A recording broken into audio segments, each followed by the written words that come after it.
शहर अपनी पुरानी चमक भूल चुका था। इमारतें धूल और उपेक्षा में डूबी खड़ी थीं। उनकी भव्यता फीकी पड़ रही थी, जैसे धूप में छोड़ी गई कोई पुरानी तस्वीर। लेकिन इस शहरी क्षय के बीच एक इमारत अडिग खड़ी थी, ग्रैंड मैजेस्टिक थिएटर। इसका कभी जीवंत रहने वाला मार्की अब टेढ़ा लटका हुआ था। इसकी बत्तियां बहुत पहले बुझ चुकी थीं, लेकिन अपनी जीर्ण शीर्ण अवस्था में भी थिएटर फीकी भव्यता की आभा बिखेरता था, शान और कला के एक बीते युग का मूक प्रमाण। यह उस समय का अवशेष था जब मंच की रोशनी में सपने उड़ान भरते थे, एक ऐसा समय जो खुद सितारों जितना दूर लग रहा था। थिएटर एक मूक प्रहरी था जो अनगिनत प्रदर्शनों की यादों की रक्षा करता था, एक शहर के भूले हुए सपनों का स्मारक बनकर खड़ा था। अमीलिया शहर के सायों से निकलकर थिएटर के शांत फोये में पहुंची। हवा धूल से भरी हुई थी, खिड़कियों की दरारों से छनकर अंदर आ रही थी। एक किरण रास्ते में नाचते धूल के कणों को रोशन कर रही थी, जिससे एक अलौकिक, लगभग भूतिया चमक पैदा हो रही थी। एक प्रसिद्ध अभिनेत्री, उसने दुनिया भर में अनगिनत मंचों की शोभा बढ़ाई थी। उसका नाम प्रतिभा और करिश्मे का पर्याय था, लेकिन इस थिएटर, इस भूले हुए अवशेष ने उसके दिल में एक खास जगह बन गई थी। यहीं पर उसने स्टारडम की राह पर अपने पहले कदम रखे थे। उसकी प्रतिभा को उस आदमी ने पोषित किया था जिसे उसने प्यार किया था, वह आदमी जिसने इस थिएटर को ईंट दर ईंट बनाया था, जूलियन। उसने उसमें चमक देखी थी, वह कच्ची प्रतिभा जो जगाने की प्रतीक्षा कर रही थी, और उसने उसे जगाया, उसे उस स्टार के रूप में आकार दिया जो वह आज थी। यादें अनायास ही आ गईं, उसके दिमाग में ज्वार की लहर की तरह उमड़ पड़ी। उन मजेदार दिनों को याद करके उसके होठों पर एक मीठी मुस्कान आ गई। वे दिन जब थिएटर जीवन से धड़कता था, उसका हर कोना हंसी, संगीत और रचनात्मकता की नशीली ऊर्जा से गूंजता था। अंधेरे गलियारों से गुजरते हुए अमीलिया ने मखमली दीवारों पर अपनी उंगलियां फेर दी, जो अब फीकी और फटी हुई थीं।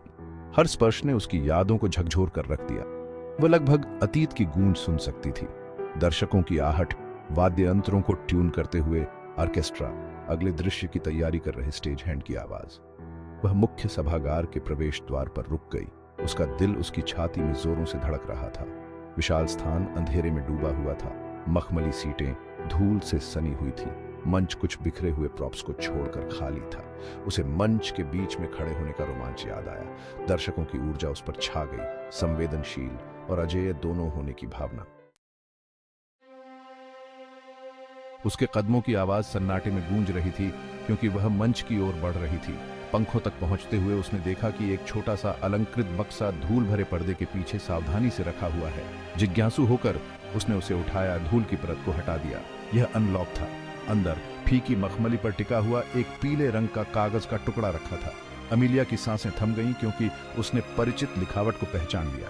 यह जूलियन का एक नोट था, जो उसकी सुंदर लिखावट में लिखा गया था, जो थिएटर के प्रति उसके प्यार, उसकी कला के प्रति उसके जुनून और उसके प्रति उसके गहरे अटूट प्रेम से भरा था। जैसे ही उसने हार्दिक शब्दों को पढ़ा, उसकी आंखों में आंसू भर आए, जिससे स्याही धुंधली हो गई।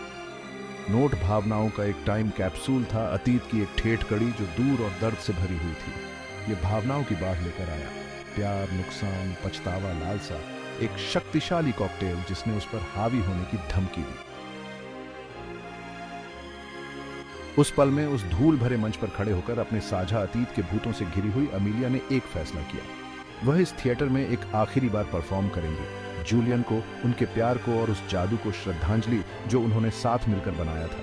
उसने अपने सबसे सफल नाटक के एक सीन को चुना, एक मार्मिक एकालाप जो हमेशा उन दोनों के साथ गहराई से गूंजता था। जैसे ही उसने बोलना शुरू किया, उसकी आवाज खाली थिएटर में गूंज उठी, मौन को एक कच्ची भावनात्मक शक्ति से भर दिया, जिससे उसकी रीढ़ की हड्डी में कंपक भी आ गई। उसने अपने दिल और आत्मा को हर शब्द, हर हाव भाव में उंडेल दिया, प्यार, दर्द, लालसा को प्रसारित किया जो उसने महसूस किया। खाली सीटें एक अदृश्य दर्शकों की भूतियां उपस्थिति से भर गई। उनके भूतियां तालियां उसके कानों में गूंज रही थी। प्रदर्शन पंक्तियों के पाठ से कहीं अधिक था।